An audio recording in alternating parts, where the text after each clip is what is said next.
Zadi Banyas, and today we will be conducting an experiment called Quick Balloon Experiment, demonstrating Charles' Law.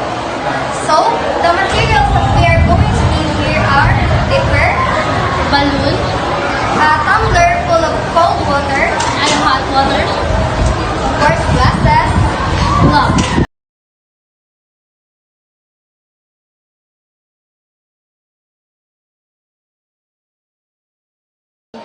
So to start with our experiment, I will be using the safety precaution, which is the glass and the glove.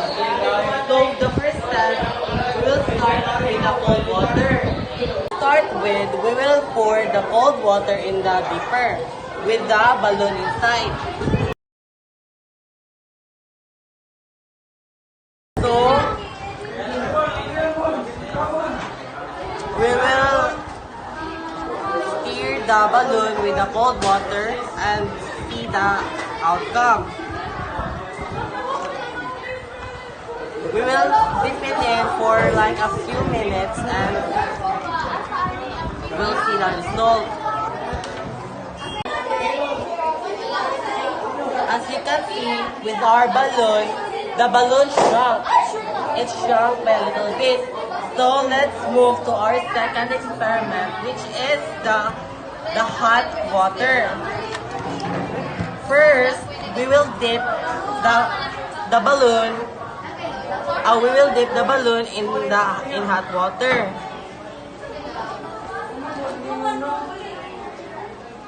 As you can see, by every time I dip the balloon in the hot water, the balloon grow in size. The balloon grow in size.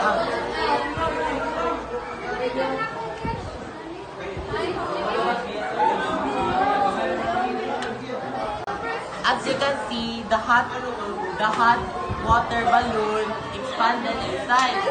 So why is this happening?